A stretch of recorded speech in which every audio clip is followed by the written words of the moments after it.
ఈ 3 ఏళ్లలో ఎప్పుడూ చవిచూడని ఆ నష్టాన్ని ఈరోజు యుక్రెయిన్ రష్యాకు చూపిస్తోందా? ఆ దాడుల తీవ్రతను పెంచిందా? అపారమైన నష్టం కలుగుతోందా రష్యాకు? అంటే అవుననే మాట వినిపిస్తోంది. ప్రస్తుతం సోషల్ మీడియా వేదికగా ఎక్కడ చూసినా ఈ విజువల్స్ రష్యాపై, ఇన్ఫ్యాక్ట్ యుక్రెయిన్ రష్యాపై దాడి చేస్తుంది. రష్యా ఆ విజువల్స్ చూడొచ్చు మీరు. ప్రస్తుతం ఎయిర్ బేస్లపై దాడి మరొక ముందే కొద్ది గంటల వ్యవధిలోని ఇప్పుడు సబ్మెరైన్ల బేస్పై దాడి చేస్తుంది యుక్రెయిన్. మరి ముఖ్యంగా సెవెరోడొనెట్స్క్ ఈ బేస్పై యుక్రెయిన్ దాడులకు దిగింది. ఈ బేస్లోనే రష్యన్ న్యూక్లియర్ ఆర్మ్డ్ సబ్మెరైన్స్ ఉన్నట్టుగా తెలుస్తోంది. ఇక ఈ బేస్లోని రష్యాలోని 300 న్యూక్లియర్ పవర్డ్ సబ్మెరైన్స్ ఉన్నాయి అంటూ చర్చ జరుగుతోంది. అంతకుముందు కీలకమైన ఎయిర్ బేస్లపై యుక్రెయిన్ డ్రోన్ దాడికి దిగింది.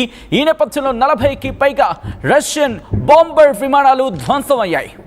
ఒక్కసారి అక్కడ ఎటువంటి పరిస్థితులు ఉన్నాయో చూద్దాం, ఆ తర్వాత ఇన్ డీటెయిల్గా మాట్లాడుకుందాం.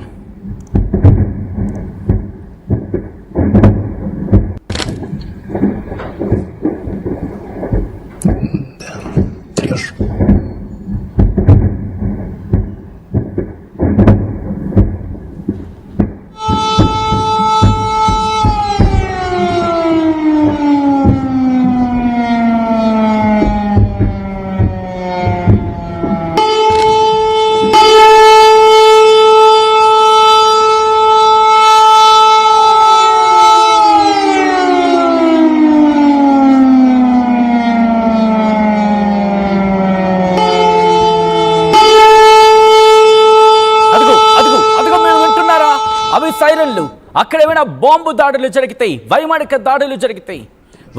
దాడులు జరిగితాయి, వాటిని మోగిస్తూ ఉంటారు. ఇన్ఫ్యాక్ట్ వాటికి సంబంధించి మీరు చూసి ఉండుంటే కనుక ఎప్పుడైతే ఆ దాడులు జరిగాయి, ఐ రిక్వెస్ట్ ఒకసారి నాట్స్ని వినిపించే ప్రయత్నం చేద్దాం. ఆ ఆడియోకి సంబంధించి మీరు వింటున్నారు కదా, నేను మాట్లాడుతున్న సందర్భంలో కూడా ఆ సౌండ్స్ మీరు వింటున్నారు కదా, అవే ఆ సైరన్ల మోత.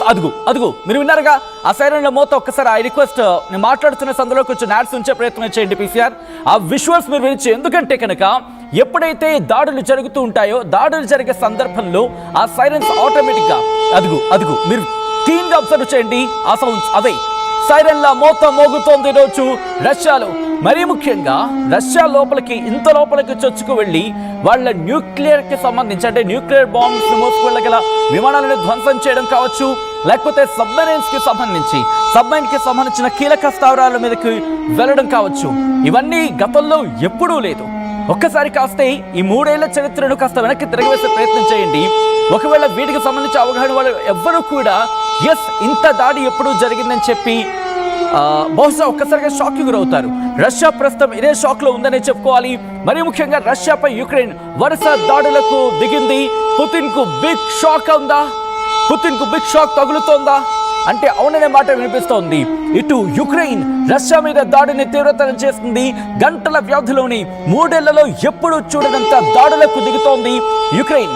మరి ముఖ్యంగా రష్యా లోపలికి చొచ్చుకు వెళ్ళి ఆ ప్రాంతం, సెవెరోడొనెట్స్క్ ప్రాంతం ఒక్కసారి మీరు చూసే ప్రయత్నం చేస్తే, రష్యాకు సంబంధించి సెవెరోడొనెట్స్క్ ఆ ప్రాంతం, రష్యాలో ఈ ప్రాంతం, అక్కడ ఈ న్యూక్లియర్ సబ్మెరైన్స్ గురించి మాట్లాడుకుంటూ ఉంటారు. సో అక్కడ చూసే సందర్భంలో ప్రస్తుతం ఎటువంటి సిచ్యువేషన్ ఉందంటే కనుక సబ్మెరైన్స్కి సంబంధించి సబ్మెరైన్స్ స్థావరాలుగానో లేకపోతే ఆ ప్రాంతంగానో చెప్పుకుంటూ ఉంటారు. ఇది దాదాపుగా రష్యాకు మధ్యలో ఉంటుంది. మరీ ముఖ్యంగా చెప్పాలంటే యుక్రెయిన్ ఇక్కడికి చేరుకోవడం దాదాపుగా అసాధ్యం అనే చర్చ. ఎందుకంటే అవన్నీ కూడా దాదాపుగా రష్యాకు సంబంధించి మాట్లాడుకున్న సందర్భంలో కొన్ని కిలోమీటర్లు కాదు, కొన్ని వందల కిలోమీటర్ల దూరంలో ఉంటుంది. అక్కడి నుంచి ఆ డిస్టెన్స్ గురించి మాట్లాడుకున్న సందర్భంలో కూడా కొన్ని 100 కిలోమీటర్లు ఉంటుందని చెప్పుకోవాలి. ఎందుకంటే ఇక్కడ రష్యా యుక్రెయిన్కి సంబంధించి మాట్లాడుకున్న సందర్భంలో అది ఇంకా దూరం అని చెప్పుకోవాలి. మరి ముఖ్యంగా ఇంకా ఇంట్రెస్టింగ్గా కజకిస్తాన్కి తర్వాత వీటికి దగ్గర ఎక్కడ యుక్రెయిన్, ఎక్కడ రష్యాకి సంబంధించి దాదాపుగా రష్యాకి చాలా దగ్గర క్యాపిటల్గా మాట్లాడుకున్న సందర్భంలో కూడా పెద్ద ఆశ్చర్యపడాల్సిన అవసరం లేదు. అంతవరకు ఎలా వెళ్ళగలిగింది? ఇక్కడ మీరు గమనిస్తే కజకిస్తాన్కి దగ్గర, మంగోలియాకి దగ్గరగా ఉంది, కానీ బెలారస్ కాదు, యుక్రెయిన్కి మహాదూరంలో ఉంది. ఈ ప్రాంతంలో ఎలా దాడులు చేయగలిగింది? ప్రస్తుతం ఈ క్వశ్చన్ రైజ్ అవుతోంది.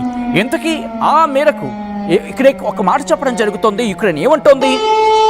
లాంగ్ రేంజ్ మిసైల్స్ ను ఉపయోగించామని చెప్పి. రిమెంబర్, లాంగ్ రేంజ్ మిసైల్స్ ను ఉపయోగించగల యుక్రెయిన్ కి ఈ డ్రోన్స్ ఎక్కడి నుంచి వచ్చాయి?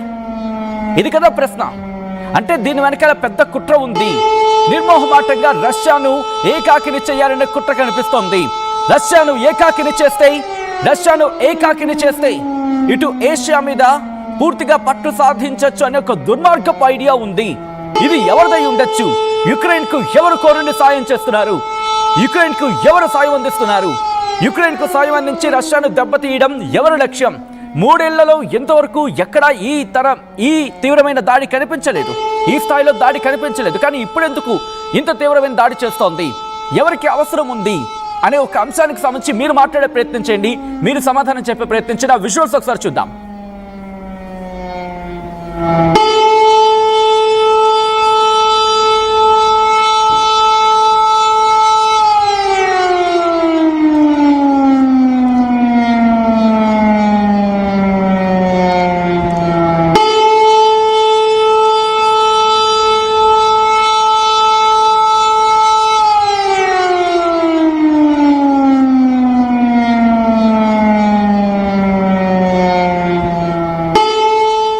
బ్రేకింగ్ న్యూస్ చూస్తున్నారు.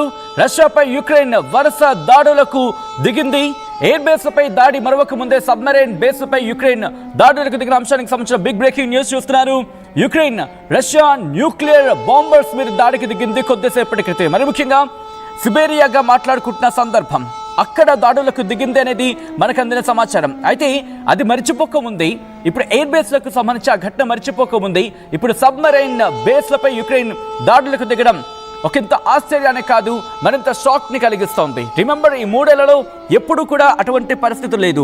మరీ ముఖ్యంగా 4300 కిలోమీటర్ల గురించి మాట్లాడుకుంటున్న సందర్భం, యుక్రెయిన్ ఈరోజు దాడి చేసిన డ్రోన్ దాడికి సంబంధించి మాట్లాడుకున్న సందర్భంలో ఈ సిబేరియా ఎక్కడ ఉంటుందో తెలుసా? బెలియా ఎయిర్ బేస్ సిబేరియా అనేది దాదాపుగా 4300 కిలోమీటర్లు, 4300 కిలోమీటర్లకు సంబంధించి మాట్లాడుకుంటూ ఉంటారు. ఈ నేపథ్యంలో ఇక్కడ మాస్కోకి సంబంధించి TU-95 TU-22 అని ఈ వీటిని విధ్వంసం సృష్టించామని చెప్పి యుక్రెయిన్ చెబుతుందంటే అర్థం చేసుకోవచ్చు. దాదాపుగా ఈ మధ్య కాలంలో చూసుకుంటే ఈ 3 ఏళ్ల కాలంలో ఇంతకు మించిన దాడి బహుశా ఎప్పుడు రష్యా చూసి ఉండదు. దాదాపు 4000 కిలోమీటర్ల పైన అంటే అర్థం చేసుకోవచ్చు. ఇక్కడ ఏమంటోంది SBU, ఇది యుక్రెయిన్కి సంబంధించిన సెక్యూరిటీ సంస్థ ఏమంటుందంటే, ఎనిమీ స్ట్రాటజిక్ బాంబర్స్ని మేము పేల్చేసాం అంటూ కూడా చెప్పుకొస్తోంది. అంటే అర్థం చేసుకోవచ్చు ఆ దాడి తీవ్రత ఎంత తీవ్రతతో వెళ్ళి ఉంటుందనేది. ఈ సిచ్యువేషన్లో అక్కడ గవర్నర్ రియాక్ట్ అయ్యారంటే అర్థం చేసుకోండి. ఎక్కడ గవర్నర్?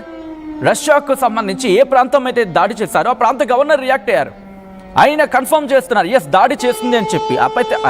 ఇన్ఫ్యాక్ట్ ఆ దాడికి సంబంధించి తీవ్రత ఏంటి, ఎంతమంది మరణించారు, లేకపోతే ఏ మేరకు విధ్వంసం జరిగింది, ఇంకా క్లారిటీ రావాల్సి ఉంది.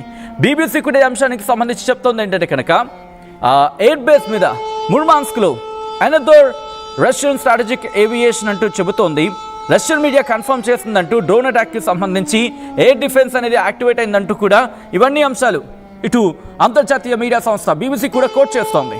యుక్రెయిన్ సోర్సెస్ని కోట్ చేస్తూ. సో ఈ నేపథ్యంలోని దాదాపుగా 472 డ్రోన్ అలాగే 7 మిసైల్స్ని ఆదివారం ప్రయోగించిందట. ఆదివారం ఒక్కరోజే అంటే అర్థం చేసుకోవచ్చు. రష్యా లాంచ్ చేసింది యుక్రెయిన్ ఎయిర్ ఫోర్స్కి సంబంధించి అంటూ ఈ రెండింటి గురించి మాట్లాడుకుంటున్నారు. యుక్రెయిన్ ఎయిర్ ఫోర్స్ ఏం చెబుతుందంటే బరాజ్ ఆఫ్ డ్రోన్స్ని ఇక్కడ ఉపయోగించడం జరిగింది. మరి ముఖ్యంగా 472 డ్రోన్లను 7 మిసైల్స్కి సంబంధించి యుక్రెయిన్ మీద ప్రయోగించింది, రష్యా ప్రయోగించిందంటూ యుక్రెయిన్ చెబుతుంది.